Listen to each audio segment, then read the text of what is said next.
नमस्कार दोस्तों, कविता Yadav YouTube channel पर आप सभी का स्वागत है। हिंदी साहित्य के आधुनिक काल के अंतर्गत छायावाद युग के प्रमुख कवियों को आज की क्लास में हम करेंगे। इन कवियों से संबंधित जो परीक्षाओं में प्रश्न पूछे जाते हैं, सभी महत्वपूर्ण बिंदुओं को बार बार रिवीजन करते हुए हम आगे बढ़ेंगे, क्योंकि निरंतर अभ्यास ही सफलता का राज है। किसी भी स्टेट के अंतर्गत होने वाली टीजीटी बीजीटी हिंदी संबंधी परीक्षा हो या एनटीए नेट की परीक्षा हो या कोई अदर परीक्षा हो जिसमें हिंदी साहित्य से संबंधित प्रश्न पूछे जाते हैं, तो आप सभी को पता है छायावाद युग के अंतर्गत आने वाले इन 4 सत्रों में से अवश्य ही प्रश्न पूछा जाता है। इन 4 लेखकों में से कोई ना कोई प्रश्न पूछ लिए जाते हैं। तो कम से कम 5-10 प्रश्न छायावाद युग से संबंधित परीक्षाओं में हमें देखने को मिलते ही है। इन चारों कवियों से संबंधित तो जयशंकर प्रसाद, सुमित्रा नंदन पंत, निराला और महादेवी वर्मा, इन चारों कवियों से संबंधित महत्वपूर्ण तथ्यों को हम देखेंगे, उनकी रिवीजन कर लेंगे, क्योंकि निरंतर अभ्यास ही सफलता का राज है। ये तथ्य मैं आपको बार बार बताती हूँ। तो देख लेते हैं पॉइंट। सबसे पहले जयशंकर प्रसाद जी के संबंध में महत्वपूर्ण बिंदु। तो सबसे पहले जयशंकर प्रसाद जी का जन्म की बात करें तो 1889 ईस्वी और सगुनी साहू नामक एक प्रसिद्ध घराने में हुआ था। घराने का नाम पूछ लिया जाए तो सगुनी साहू नाम का जो प्रसिद्ध घराना था, उसमें जयशंकर प्रसाद जी का जन्म 1889 में हुआ। जन्म स्थान कहाँ रहा? काशी में। मृत्यु काल क्या था? 1937 ईस्वी। मात्र 48 वर्ष की आयु में इनकी मृत्यु हो गई थी। और जैसे कि भारतेंदु जी की मृत्यु मात्र 35 वर्ष की आयु में मृत्यु हो गई थी, फिर भी उन्होंने हिंदी साहित्य में अपनी काफ़ी प्रसिद्धि प्राप्त की थी। इसी प्रकार से जयशंकर प्रसाद जी भी जो ज़्यादा समय तक जीवित नहीं रहे, केवल 48 वर्ष की आयु में ही इनकी मृत्यु हो गई थी। और हिंदी साहित्य में अपना एक महत्वपूर्ण योगदान दे करके गई है। छायावाद युग के अंतर्गत आने वाले ये छायावाद युग के प्रवर्तक माने जाते हैं। तो कई बार परीक्षाओं में पूछा जाता है छायावाद युग का प्रवर्तक कौन है, तो जयशंकर प्रसाद माना जाता है। इनको छायावाद युग का ब्रह्मा कहा जाता है। इन चारों कवियों को छायावाद युग का ब्रह्मा किसे कहा जाता है? छायावाद युग का महेश किसे कहा जाता है? महेश या रुद्र नाम के से जाना जाता है निराला को। और दुर्गा कहा जाता है महादेवी वर्मा को। विष्णु कहा जाता है सुमित्रा नंदन पंत को। तो चारों छायावादी कवियों को अलग अलग नामों से जाना जाता है, ये आपको बताना है। तो देख लेते हैं। छायावाद युग का जो ब्रह्मा कहा जाता है वो कहा जाता है जयशंकर प्रसाद को। ये प्रारंभ में कलाधर नाम से ब्रज भाषा में रचना कार्य करते थे। यानी कि ये प्रश्न पूछा जाता है प्रारंभ में जयशंकर प्रसाद जी किस नाम से लिखते थे, किस नाम से रचना करते थे। तो आपको ध्यान रखना है कलाधर नाम से जो ये रचना करते थे। थोड़ा सा टाइपिंग मिस्टेक है भाई, कलाधर, आई होप आप समझ रहे होंगे। कलाधर नाम से ये रचना करते थे। उसके बाद देख लेते हैं कुछ आलोचक इनको झारखंडी कवि भी कहते हैं थे। तो कुछ जो आलोचक हैं इनको झारखंडी नाम से भी जानते थे। तो झारखंडी नाम, कलाधर नाम आदि ये जयशंकर प्रसाद जी के उपनाम रही है। तो ब्रज भाषा में जब रचना करते थे वे कलाधर नाम से करते थे। बढ़ते हैं आगे। ये पूछ लिया जाता है झारखंडी नाम निम्नलिखित में से किस छायावादी युग कवि का रहा है? तो आपको बताना है जयशंकर प्रसाद जी को। बढ़ते हैं आगे। इलाचंद्र जोशी एवं गणपति चंद्र गुप्त ने इनको छायावाद का जनक माना है। तो छायावाद के प्रवर्तक और छायावाद के जनक जयशंकर प्रसाद जी को माना जाता है। इलाचंद्र जोशी और गणपति चंद्र गुप्त के अनुसार भी पूछ लिया जाए तो छायावाद का जनक कौन है? जयशंकर प्रसाद का ही नाम आएगा। बढ़ते हैं आगे। इनके द्वारा रचित करुणालय हिंदी का प्रथम गीति नाट्य माना जाता है। जो इनके द्वारा लिखी गई रचना करुणालय है वो हिंदी का प्रथम गीति नाट्य है। उर्वशी इनका गद्य पद्य में अर्थात चंपू काव्य है। यानी कि जो गद्य और पद्य दोनों में लिखी गई रचना हो उसको हम चंपू काव्य के नाम से जानते हैं। तो उर्वशी इनका इसी प्रकार का काव्य है। एक प्रकार से इनका चंपू काव्य है। उर्वशी नाम से रामधारी सिंह दिनकर का भी रचना रही है, जिन पर उसे ज्ञानपीठ पुरस्कार भी प्राप्त हो चुका है दिनकर जी को। तो ये इनका एक खंड काव्य रहा है। दिनकर का जो रचना है चंपू काव्य न होकर के उर्वशी नाम से इनकी खंड काव्य है, ये आपको ध्यान रखना है। और जयशंकर प्रसाद का जो ये रचना है उर्वशी, इनकी ये एक चंपू काव्य है। बढ़ते हैं आगे। 1909 में इंदु पत्रिका के संपादन के साथ इनकी साहित्य यात्रा प्रारंभ हुई थी, जो कामायनी तक अनवरत चलती रही, ये भी आपको ध्यान रखना है। उसके बाद देख लेते हैं आगे। अगला महत्वपूर्ण तथ्य है इनसे संबंधित, वो है उनकी रचनाएं। जयशंकर प्रसाद की रचनाएं प्रेम पथिक, यह रचना जो है पहले 1905 ईस्वी में ब्रज भाषा में रची गई और बाद में जो है 1913 में खड़ी बोली में रूपांतरित इस रचना का किया गया। उसके बाद है चित्राधार। चित्राधार 1906 और 9 के बीच की रचना है। और करुणालय जो है 1913, कानन कौसंबी 1913, महाराणा का मेहता 1914, झरना 1918, आशु 1925, लहर 1933, कामायनी 1935। झरना, आशु, लहर, कामायनी इनके प्रमुख जो इनके काव्य संग्रह है। कई बार परीक्षाओं में पूछ लिया जाता है। इनका प्रकाशन वर्ष आपको ध्यान रखना है। इनके काव्य संग्रह है झरना, आशु, लहर, कामायनी। तो इन चारों का प्रकाशन वर्ष आपको ध्यान से याद रख लेना है, क्योंकि परीक्षाओं में क्रम वाइज भी प्रश्नों को पूछ लिया जाता है। बढ़ते हैं आगे। इनकी प्रसिद्ध कविताओं में शामिल है उर्वशी, जो कि हमने अभी देखा ही था। इनका चंपू काव्य है। वन मिलन 1909 की रचना, प्रेम राज्य भी 1909 की, ये तीनों रचनाएं 1909 की है, ध्यान रखना है। और अयोध्या का उद्धार 1910, शोकोच्छ्वास 1910,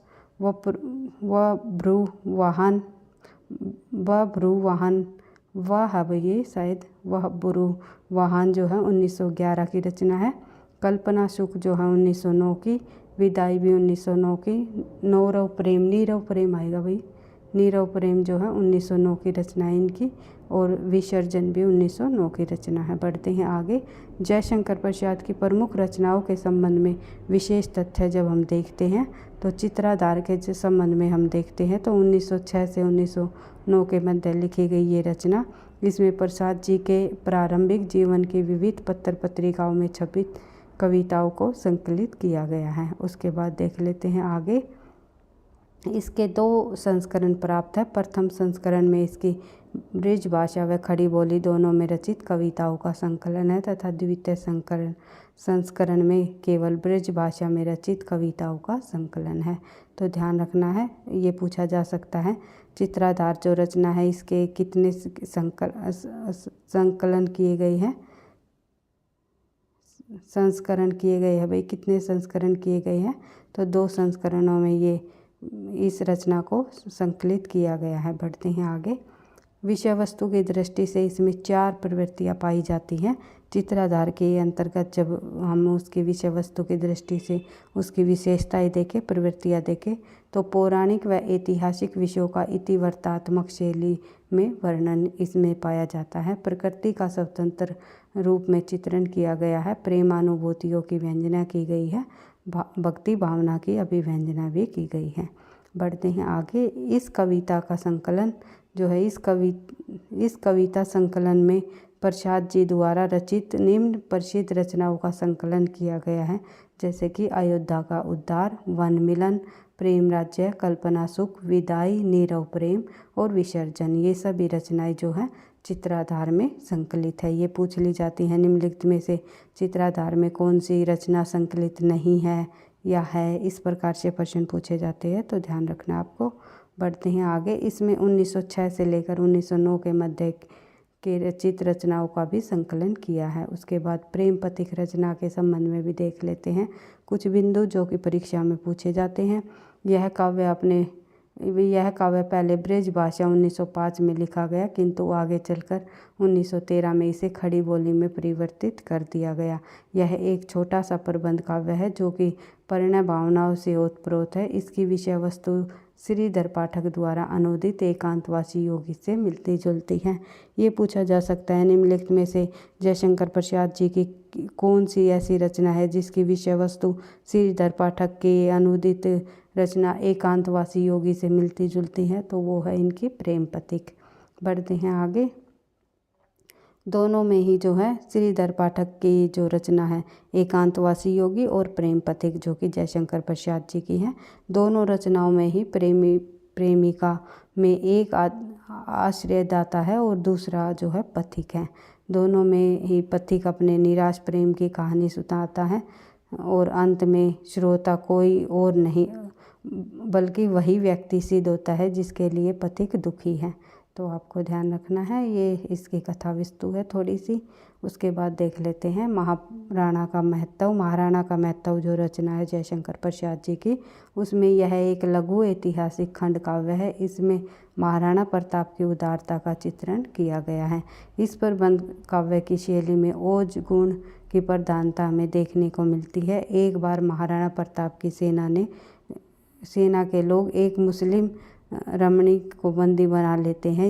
यद्यपि वह रमणों व अब्दुल रहीम खाने खा की पत्नी थी, उन पर आक्रमण करने आया पर वे उसे सम्मानपूर्वक लौटा देते हैं। ये आपको ध्यान रखना है महाराणा के प्रताप की भी कथा वस्तु को। और उसके बाद कानन कुसुम की जो कथा वस्तु है उसको भी देख लेते हैं। यह इनकी खड़ी बोली की कविताओं का प्रथम संग्रह माना जाता है। कानन कुसुम यह उनका एक कविता संग्रह ग्रंथ है तथा इसमें 1909 से 1913 तक के मध्य में रचित जो स्फुट कविताओं का संकलन किया गया है। ये कविताएं इंदु पत्रिका में छपती थी।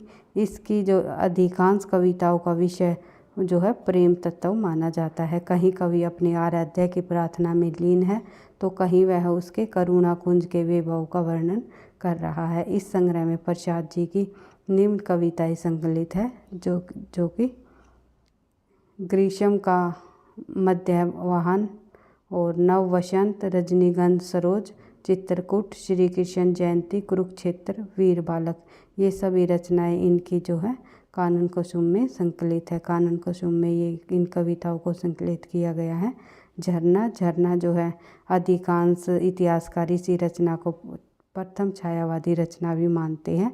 ऐसा माना जाता है 1918 ईस्वी में ये रचना जो है झरना जयशंकर प्रसाद जी की जो आई, उसको यहीं से जो है छायावादी युग की शुरुआत हुई। ये ऐसा माना जाता है। छायावादी युग की प्रथम रचना मानी जाती है जयशंकर प्रसाद की झरना।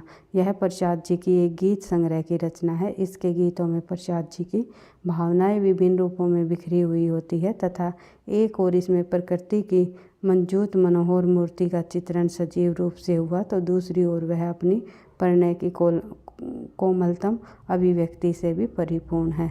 प्रसाद जी का जो छायावादी दृष्टिकोण इसी रचना में सर्वप्रथम उजागर होता है। आशु जो रचना है जयशंकर प्रसाद जी की, आशु का प्रथम संस्करण जो है 1925 ईस्वी में प्रकाशित हुआ तथा द्वितीय संशोधित संस्करण 1933 में प्रकाशित हुआ।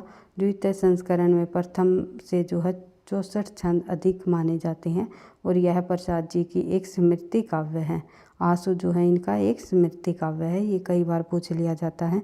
निम्नलिखित में से जयशंकर प्रसाद जी का स्मृति काव्य कौन सा है या कौन सा नहीं है, तो आपको ध्यान रखना है आशु। आशु इनका 1925 में प्रकाशित होने वाला जो ये काव्य है, ये इनका एक स्मृति काव्य है। यह एक विरही हृदय के सहज स्वाभाविक उच्छ्वास के रूप में प्रस्तुत है और कथानक की रूपरेखा इसमें स्पष्ट रूप से दृष्टिगोचर नहीं होती, किंतु फिर भी अतीत की स्मृतियों के अभिव्यंजना इसमें योजनाबद्ध ढंग से हुई है। उसके बाद देख लेते हैं प्रसाद जी की अगली रचना कामायनी। कामायनी 1935 की रचना है भाई जयशंकर प्रसाद जी की, और यह जयशंकर प्रसाद जी की अंतिम एवं सर्वश्रेष्ठ रचना मानी जाती है। प्रसाद जी को कामायनी लेखन की प्रेरणा शतपथ ब्राह्मण ग्रंथ से प्राप्त हुई। ये पूछ लिया जाता है कहाँ से प्राप्त हुई, तो आपको ध्यान रखना है शतपथ ब्राह्मण से। यह एक प्रबंध काव्य है। इसमें आदि पुरुष मनु को जीवन गाथा का वर्णन किया गया है। आदि पुरुष मनु के जीवन गाथा का वर्णन इसमें किया गया है। इसके लेखन का मुख्य उद्देश्य आनंदवाद की स्थापना करना माना जाता है। ये कई बार पूछा जाता है कामायनी का मुख्य उद्देश्य क्या है, तो आनंदवाद की स्थापना करना। और कामायनी के लिए इनको जो है मंगल प्रसाद पारितोषिक पुरस्कार से भी सम्मानित किया जा चुका है। और इस काव्य में मुख्यतः 3 ही पात्र हैं, मनु, सरदा और ईड़ा, और 15 सर्ग है इसमें। जो सर्गों के अंतर्गत जो है चिंता, आशा, श्रद्धा, काम, वासना, इस प्रकार से इनके 15 सर्ग हैं।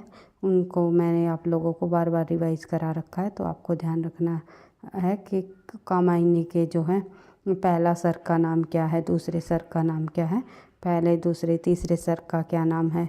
तो इस प्रकार से पूछ लिए जाते हैं। बढ़ते हैं आगे। अगला प्रश्न, अगला जो है पात्र और उनके प्रतीक देख लेते हैं कामायनी रचना के, जो कि मनु पात्र जो है मन का प्रतीक है। सरदा पात्र जो है कामायनी के नाम से भी जिसे जाना जाता है, हृदय या रागात्मिक वृत्ति का पात्र है। उसके बाद सरदा जो है कामायनी काम गोत की बालिका है, इसलिए सरदा नाम के साथ जो है कामायनी नाम भी इस कहा जाता है। और जो है ईड़ा जो है बुद्धि अर्थात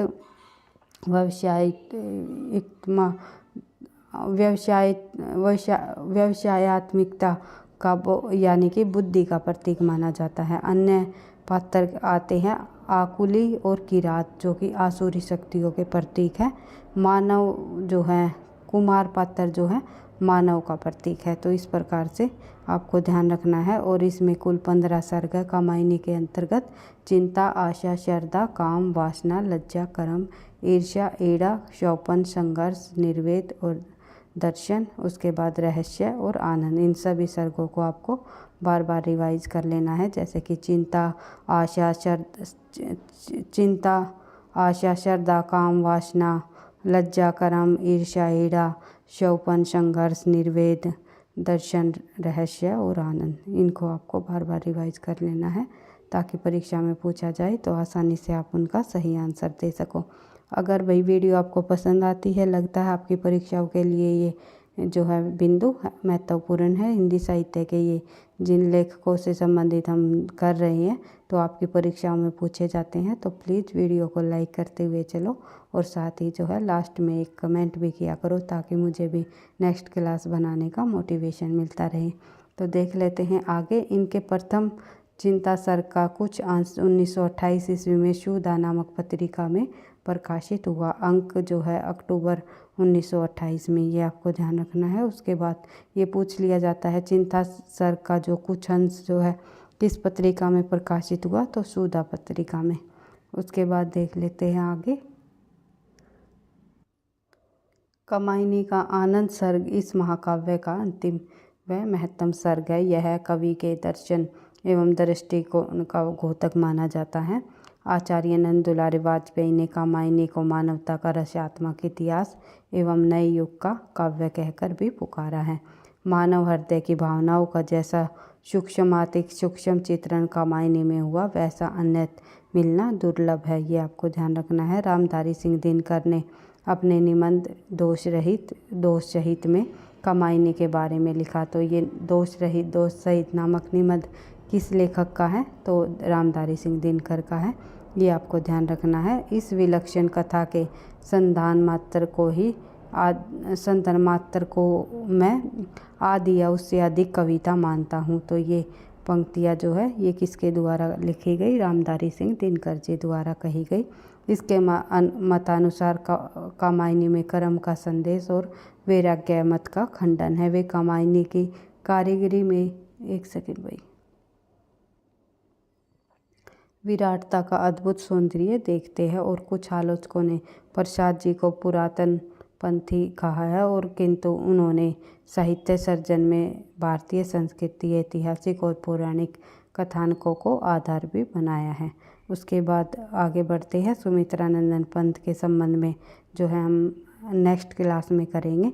आज की क्लास में और कुछ अन्य महत्वपूर्ण बिंदु हम देख लेते हैं, जो कि हिंदी साहित्य में संबंधित है और परीक्षाओं में बार बार पूछे जाते हैं। लेकिन आप लोगों को जयशंकर प्रसाद के जितने भी मैंने ये महत्वपूर्ण पॉइंट यहाँ पर बताए हैं, आप लोगों को इनको फिर से रिवाइज कर लेना है। तो इन्हीं बिंदुओं में से परीक्षा में प्रश्न पूछे जाएंगे। इनसे बाहर एक भी प्रश्न आपको देखने को नहीं मिलेगा। इन्हीं तथ्यों को आपको बार बार रिवाइज करते हुए चलना है। हर रोज़ हिंदी विषय से संबंधित हमारी जो क्लास आती है उसको आप रेगुलरिटी के साथ अगर आप देखते रहोगे तो संपूर्ण हिंदी की जो है आप लोगों की बार बार रिवीजन होती रहेगी। बार बार रिवीजन से ही आपको सफलता भी मिलेगी। तो कुछ और महत्वपूर्ण बिंदुओं को हम देख लेते हैं हिंदी साहित्य। कुछ हिंदी साहित्य के महत्वपूर्ण कथन हैं जो कि परीक्षाओं में बार बार पूछे जाते हैं। जैसे कि साहित्य जन समूह के हृदय का विकास है, किसके द्वारा कहा गया कथन है? तो ध्यान रखना है, बालकृष्ण भट्ट जी का कथन है। साहित्य का उद्देश्य दबे कुचले वर्ग की मुक्ति को होना चाहिए। साहित्य का जो उद्देश्य है दबे कुचले वर्ग की मुक्ति होना चाहिए। तो ये आपको जो ये कथन दिया हुआ है ये मुंशी प्रेमचंद जी द्वारा कहा गया है। हिंदी नई चाल में ढली, ये जो है भारतेंदु जी द्वारा 1973 में बताया गया था कि हिंदी नई चाल में ढली। पढ़ते हैं आगे। अगला प्रश्न है प्रश्न नंबर 4। साहित्यकार देशभक्ति और राजनीति के पीछे चलने वाली सच्चाई भी नहीं बल्कि उसके आगे मिसाल दिखाती हुई चलने वाली सच्चाई है। मुंशी प्रेमचंद जी द्वारा कहा गया कथन है। उसके बाद बढ़ते हैं आगे। मानव अथवा प्रकृति के सूक्ष्म किंतु व्यक्त सौंदर्य में आध्यात्मिक छाया का भान मेरे विचार से छायावाद की एक सामान्य व्याख्या हो सकती है। ये कहा है आचार्य नंदलाल वाजपेयी जी ने। उसके बाद देख लेते हैं आगे। चींटी से लेकर हाथी पर्यंत, पशु भिक्षु से लेकर राज पर्यंत और मनुष्य बिंदु से लेकर जो है सूर्य पर्यंत, जल अनंत, आकाश अनंत, पृथ्वी अनंत, पर्वत सभी पर कविता हो सकती है। ये कहा है महावीर प्रसाद द्विवेदी जी ने। जो ऐसा एक कोई भी ऐसा स्थान नहीं है जिस पर जो है साहित्यकार कविता नहीं कर सकता।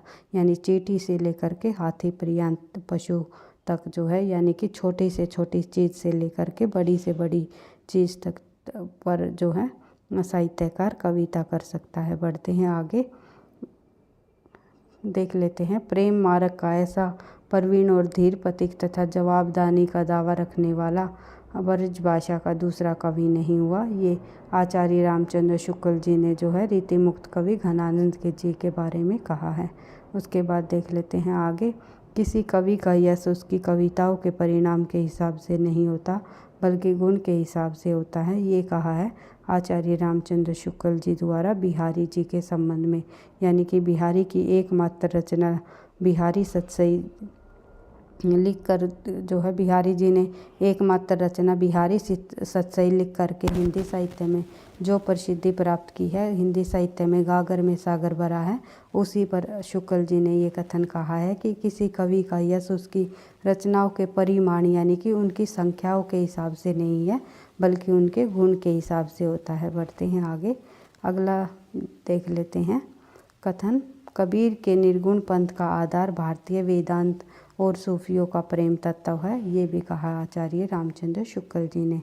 उसके बाद देख लेते हैं। पहले जैसे गाथा या गाहा कहने से प्राकृत का बोध होता था, वैसे ही जो है पीछे दोहा या दूहा कहने से अपभ्रंश या लोक प्रचलित काव्य भाषा का बोध होने लगा। ये कथन है आचार्य रामचंद्र शुक्ल। अपभ्रंश का नाम आए तो इसे जो है दोहा या दूहा के नाम से जाना जाता था पहले, और जो है गाहा या गाथा का नाम आए तो प्राकृत भाषा को जाना जाता था। तो ये आपको ध्यान रखना है। उसके बाद जो है हिंदी रीति ग्रंथों की परंपरा चिंतामणि से चली, अतः रीतिकाल का आरंभ उन्हीं से मानना चाहिए। ये कथन भी आचार्य रामचंद्र शुक्ल जी ने चिंतामणि के संबंध में कहा है कि रीतिकाल के प्रवर्तक चिंतामणि को माना जाना चाहिए। शुक्ल ने जो है चिंतामणि को रीतिकाल का प्रवर्तक माना है, और वैसे जो है सर्वमान्य तौर पर केशवदास जी को माना जाता है। ये आपको ध्यान रखना है। उसके बाद देख लेते हैं आगे। कबीर का गर्व और दैन्य दोनों मनुष्य को उसकी परमात्मिकता की अनुभूति करने वाले हैं। तो ये जो कथन कहा है ये आचार्य प्रसाद द्विवेदी जी ने कहा है। आप सभी को पता है आचार्य प्रसाद द्विवेदी जी ने कबीर को जो है अधिक महत्व दिया है। कबीर पर जो है उन्होंने पूरा का पूरा ग्रंथ भी लिख डाला है कबीर नाम से। बढ़ते हैं आगे। अगला प्रश्न है, अगला जो कथन है वो है कथन नंबर 13। इस काल को कला काल नाम देना समाचित ज्ञात होता है। रीति काव्य और श्रृंगार काव्य के साथ इस काल में इतनी अधिक प्रवृत्तियाँ, विचारधाराएँ और ललित शिल्प की साधनाएँ जो है दृष्टिगत होती है, उसमें कला का प्रांजल रूप अनायास ही दृष्टिगत होता है। जहाँ कला काल नाम दिया जाए तो रीतिकाल को, तो वह बात आती है डॉक्टर राम कुमार वर्मा की, क्यों राम कुमार वर्मा ने रीतिकाल को कला काल नाम से जाना है। बढ़ते हैं आगे, अगला प्रश्न है प्रश्न नंबर 14, देख लेते हैं। रीतिकाल का सम्यक परिवर्तन केशवदास द्वारा भक्ति काल में ही हो गया था, यानी कि केशवदास जी द्वारा जो है भक्ति काल में ही हो गया था। रीतिकाल का सम्यक परिवर्तन यानी कि जब रीतिकाल लिखा गया था तो केशवदास जी जो है भक्ति काल के अंतर्गत कविताएं लिखते थे, तभी से रीतिकाल की रचनाएं वो करने लगे थे। ये कहा है विश्वनाथ प्रसाद मिश्र जी ने। उसके बाद देख लेते हैं आगे प्रश्न नंबर 15, केशवदास जी ने काव्य के सब अंगों का निरूपण शास्त्रीय पद्धति पर किया, इसमें संदेह नहीं। काव्य रीति का सम्यक प्रतिपादन पहले जो है आचार्य केशवदास ने ही किया था, पर हिंदी में रीति ग्रंथों की अविरल और अखंडित परंपरा का प्रवाह केशव की कवि प्रिया के जो प्राय 50 वर्ष पीछे चला, और वह भी एक भिन्न आदर्श को लेकर, केशव ने आदर्श को लेकर नहीं। तो ये कहा है आचार्य रामचंद्र शुक्ल ने। सीधे सिंपल अर्थों में जब हम कहे तो आचार्य रामचंद्र शुक्ल जी ने जो है चिंतामणि से रीति परंपरा की जो है झड़ी सी आ गई थी, लहर फैल गई थी, तो शुक्ल जी ने माना है केशवदास जी को इन्होंने रीतिकाल का जो है प्रवर्तक नहीं माना है। बढ़ते हैं आगे, अगला प्रश्न देख लेते हैं प्रश्न नंबर 16। गणानंद की भाषा सरल और स्वाभाविक है, इसमें लक्षणार्थ और व्यंग्यार्थ का प्राधान्य है, तो वासुदेव सिंह ने कहा है। उसके बाद देख लेते हैं आगे कथन नंबर 17। प्रेम मार्ग काव्य ऐसा प्रवीण और धीरज प्रतीक का जवाबदाही का दावा रखने वाला ब्रज भाषा का दूसरा कवि नहीं, ये हम कर चुके हैं। गणानंद जी के संबंध में शुक्ल जी द्वारा कहा गया है। उसके बाद देख लेते हैं कथन नंबर 18। मनुष्यों की मुक्ति की तरह कविता की भी मुक्ति होती है। मनुष्यों की मुक्ति कर्मों के बंधन से छुटकारा पाना, और कविता की मुक्ति जो है छंदों के शासन से अलग हो जाना है, तो ये कहा है निराला जी ने। बढ़ते हैं आगे, मुझे प्रोफेसरों के बीच छायावाद सिद्ध करना पड़ेगा, निराला जी द्वारा कहा गया। मुझे प्रोफेसरों के बीच छायावाद सिद्ध करना पड़ेगा, तो निराला जी का कथन है। उसके बाद आगे देखते रहते हैं कथन नंबर 20। जब मनुष्य का हृदय अपनी अभिव्यक्ति के लिए व्याकुल हो उठा, तभी स्वच्छंद छंद में उसकी छाया अंकित हुई, तो ये कथन कहा है महादेवी वर्मा जी ने। उसके बाद देख लेते हैं आगे, छायावाद एक विशाल सांस्कृतिक चेतना का परिणाम है। इसमें कवियों की भीतरी आकुलता ने ही नवीन भाषा शैली में अपने को भी व्यक्त किया है, तो ये कथन कहा है हजारी प्रसाद द्विवेदी जी ने। उसके बाद देख लेते हैं आगे, अगला जो कथन है हमारा, इस कविता ने जीवन की सूक्ष्मतम मनुष्य की प्रतिष्ठा द्वारा नवीन सौंदर्य चेतना जगाकर एक बृहद समाज की अभिरुचि का परिष्कार किया है, और उसकी समृद्धि की समता जो है हिंदी केवल भक्ति काव्य ही कर सकता है, तो डॉक्टर नागेंद्र जी ने ये कथन कहा है। और किसके बारे में ये कथन कहा है? रामचरितमानस के संबंध में। उसके बाद देख लेते हैं आगे, एक सेकंड भाई, सॉरी भाई, राम की शक्ति पूजा, निराला जी की जो कविता है राम की शक्ति पूजा के संबंध में ये कहा गया है कि इस कविता ने जीवन की जो सूक्ष्मतम मूल्यों की प्रतिष्ठा द्वारा नवीन सौंदर्य का जो चेतना जगाकर एक वृहद समाज की अभिरुचि का परिष्कार किया है। उसकी जो समृद्धि की क्षमता जो है हिंदी का केवल भक्ति काल काव्य ही कर सकता है, यानी कि रामचरितमानस से तुलना की गई है राम की शक्ति पूजा की। बढ़ते हैं आगे, अगला देख लेते हैं प्रश्न नंबर 23। छायावाद व्यक्तिवाद की कविता है जिसका आरंभ व्यक्ति के महत्व को स्वीकार करने और करवाने से हुआ, ये कहा है नामवर सिंह जी ने। छायावाद जो है व्यक्तिवाद की कविता है, किसके द्वारा कहा गया? नामवर सिंह जी द्वारा। उसके बाद देख लेते हैं आगे, छायावाद कवि सुंदर शब्द संचय द्वारा अपनी रचना में आकर्षण, सजावट एवं संगीत उत्पन्न करना चाहता है। तो छायावादी कवि जो है सुंदर शब्द संजय द्वारा अपनी रचना में आकर्षण, सजावट एवं संगीत उत्पन्न करना चाहता है। अनुभूति को व्यक्त करना मुख्य ध्येय नहीं है। तो ये कहा है देवराज कवि ने। उसके बाद देख लेते हैं आगे। प्रगतिशील कविता वास्तव में छायावाद की ही एक धारा है। दोनों स्वरों में जागरण का उदात्त संदेश मिलता है। एक में मानवीय जागरण का तो दूसरे में लोक जागरण का। ये जो कथन है ये पंत जी द्वारा कहा गया है। उसके बाद देख लेते हैं आगे। अगला जो कथन है हमारा, प्रगतिवाद समाजवाद की ही साहित्यिक अभिव्यक्ति है। ये कहा है डॉक्टर नगेंद्र जी द्वारा। उसके बाद देख लेते हैं कथन नंबर 27। कबीर में जैसे सामाजिक विद्रोह का तीखापन और प्रणयानुभूति की कोमलता एक साथ मिलती है, कुछ वैसे ही रचाव मुक्तिबोध में है। तो ये कहा है डॉक्टर राम स्वरूप चतुर्वेदी जी द्वारा। डॉक्टर राम स्वरूप चतुर्वेदी जी ने ये कबीर के संबंध में ये कथन कहा है। इसको आपको ध्यान रखना है। पढ़ते हैं आगे कथन नंबर 28। प्रगतिवाद और प्रयोगवाद छायावाद की उपशाखाएं है। ये मूलतः एक ही युग चेतना अथवा युग सत्य के अनुप्राणित है और एक दूसरे के पूरक भी। ये कहा है पंत जी ने। पंत ने प्रगतिवाद और प्रयोगवाद को छायावाद की ही उपशाखा माना है। बढ़ते हैं आगे। अगला कथन देखें। प्रयोगवाद कोई वाद नहीं, हम वादी नहीं रहे, नहीं है न प्रयोग और अपने आप में इष्ट या साध्य है। ठीक उसी तरह कविता का कोई वाद नहीं, कविता भी अपने आप में इष्ट या साध्य नहीं। अतः हमें प्रयोगवादी कहना उतना ही सार्थक या निरर्थक है जितना कवितावादी कहना। अज्ञे जी द्वारा ये कथन कहा गया है। उसके बाद देख लेते हैं आगे।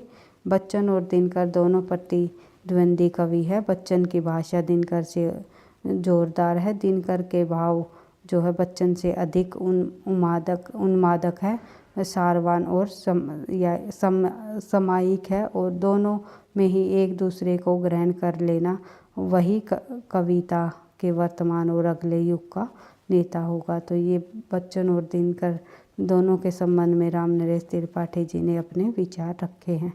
उसके बाद देख लेते हैं। प्रत्येक देश का साहित्य वहाँ की जनता की चित्तवृत्ति का संचित प्रतिबिंब होता है। तो ये कथन हम कई बार पढ़ चुके हैं।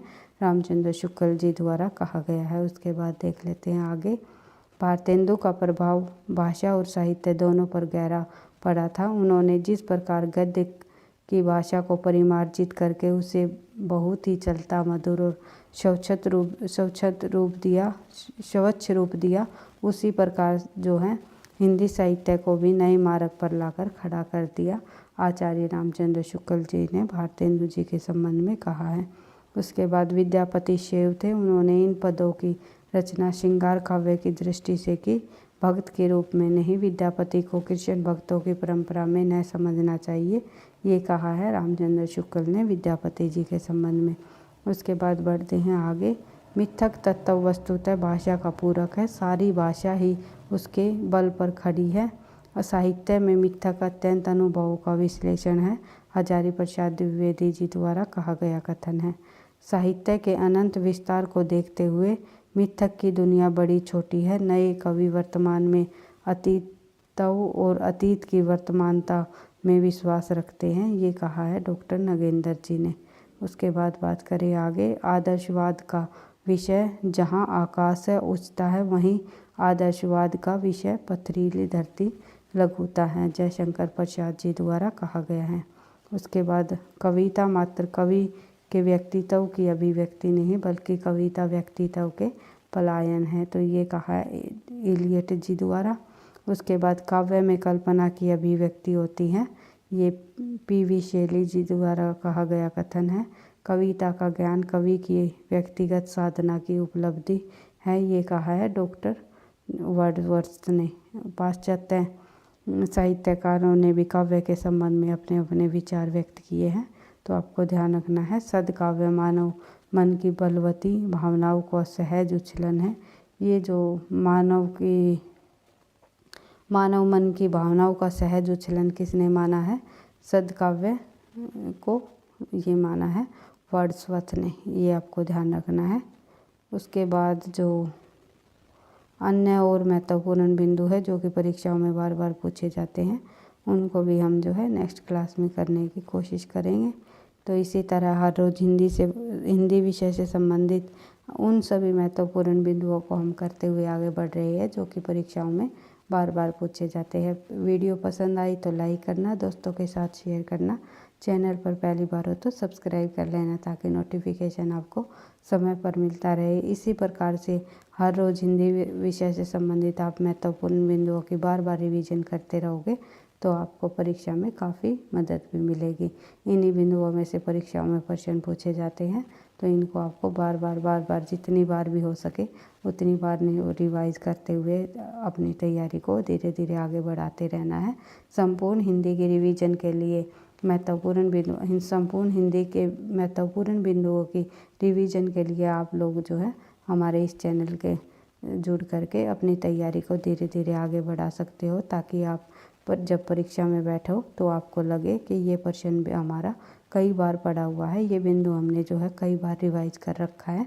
तो इसलिए जो सभी प्रश्न आप जो है आसानी से सही कर पाओगे, क्योंकि निरंतर अभ्यास ही सफलता का राज है। अधिक से अधिक स्कोर पाने के लिए आपको निरंतरता के साथ जो है अभ्यास करते हुए चलते रहना है, पढ़ते रहना, आगे बढ़ते रहना। एक बार फिर से मैं कहना चाहूँगी, वीडियो पसंद आई तो लाइक और कमेंट अवश्य करना ताकि मुझे भी नेक्स्ट क्लास बनाने का मोटिवेशन मिलता रहे। थैंक यू, धन्यवाद।